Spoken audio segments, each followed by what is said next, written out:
When Halo 4 was released, many saw it as a major disappointment, with gameplay that was monotonous and frustrating. Although in the following years, a lot of gamers have come to appreciate various aspects about it, very few are in denial that the game had some serious faults. A lot of the Halo fans' frustration comes down to the newly introduced enemy type, the Prometheans. If you want a detailed explanation of exactly why the Prometheans made for infuriating enemies, HokeyBird428 made a great video about it that I suggest you watch. In this video, I'll discuss not so much their faults, but why I think they represented a mischance for some really fun gameplay. When Halo CE came out in 2001, it marked a transition from the fast-paced, run-and-gun FPS games of the 90s and the slow, cover-based games of the 2000s. But if we look at the gameplay more carefully, we can see that while you had to fight the Covenant using cover mechanics, you had to fight the other enemy faction, the Flood, using a run-and-gun style of gameplay. And this is part of what made Halo CE so great. The addition of another enemy faction not only added depth to the story, it made you fight the second faction differently than you did the first. So, I think that 343 Industries should have made the Prometheans an enemy you had to fight run-and-gun style.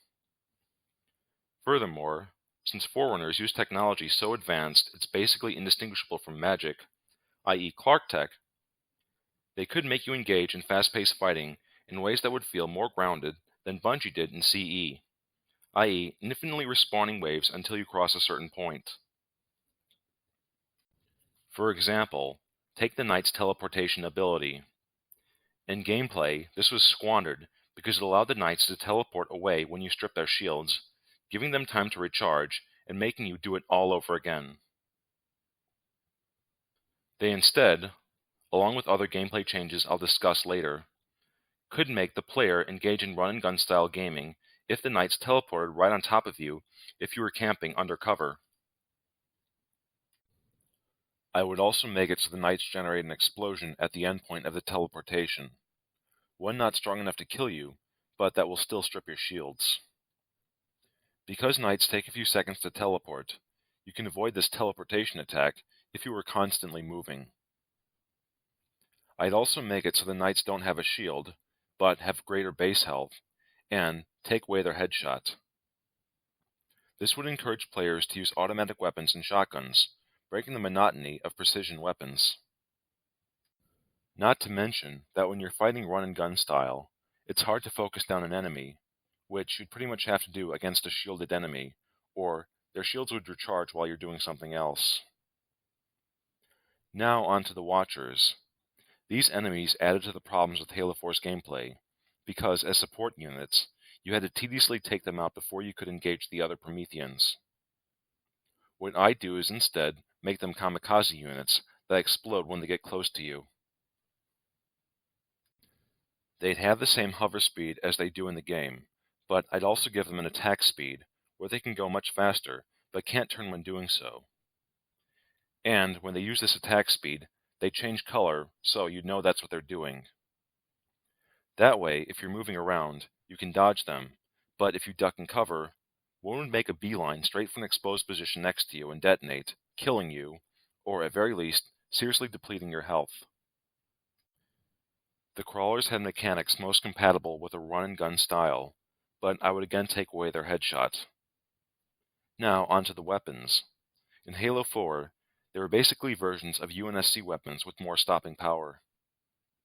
Going back to Halo CE, what made the Covenant weapons feel truly alien was not only did they look different than human weapons, but they functioned completely differently.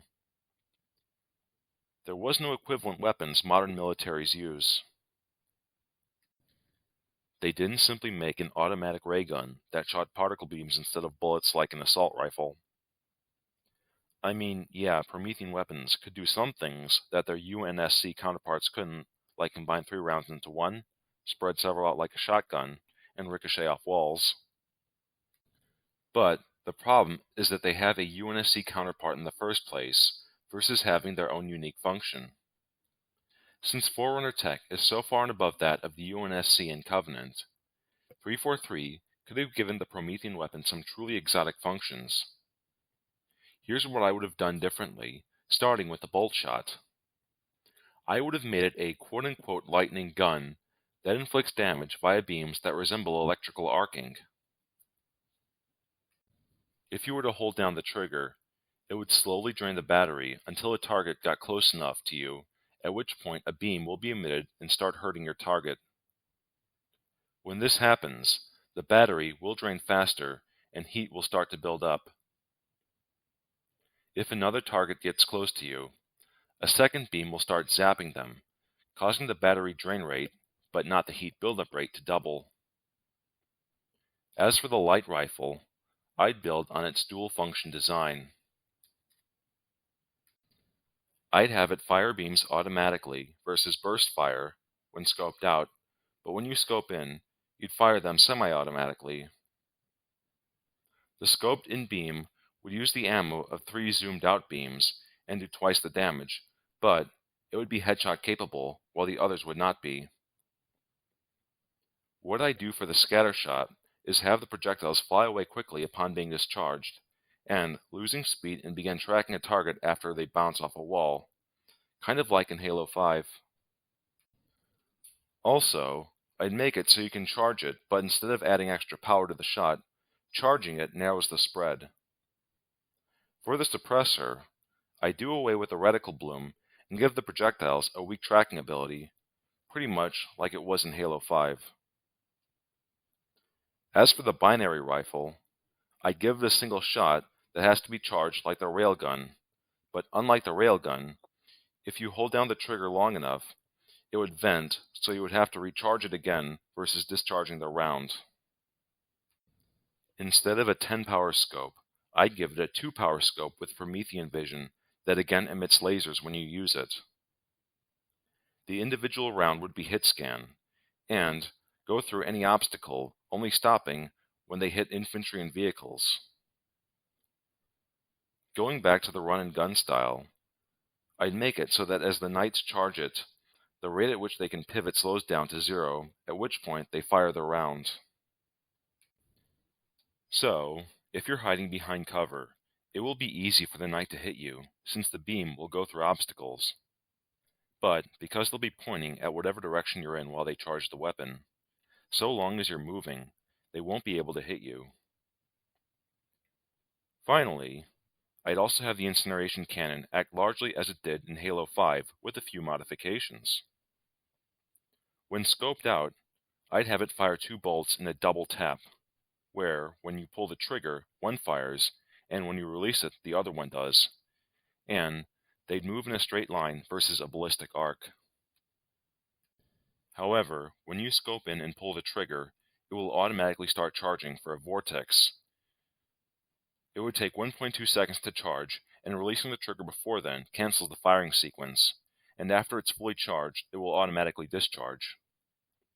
But you'd keep holding the trigger after the vortex is fired, and releasing it would cause it to detonate mid-flight. The vortex would also start to change color when a target gets in its blast radius, and the color change will grow more intense as it gets close to the target. So, you know when to detonate it even if you don't get a direct hit. This could be used to deal damage to enemies behind cover, and would be used against you by the Prometheans to further encourage a run-and-gun style of gameplay. As for the equipment items, well, the pulse grenade was completely useless in Halo 4, so what I would have done is have it immediately detonate upon throwing, but instead of spreading out in a spherical pattern, the explosion would do so in a cone shape, producing an area of effect in front of you. This would be a great way to get out of a panic situation, which can often happen in fast-paced gaming. I'd also have a teleporter instead of a turret, which makes you vanish and capable of flying around in any direction as a ghost cam for around 5 seconds, at which time you rematerialize.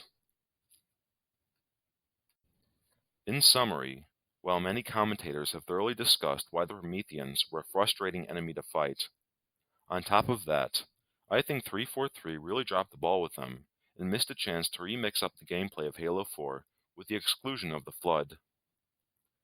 Plus, the Prometheans were supposed to be the foreigner shock troopers, and shock troopers don't fight by shooting at you from a distance. They get right up in your face. So, having to fight the Prometheans run and gun style would be very much in line with the lore.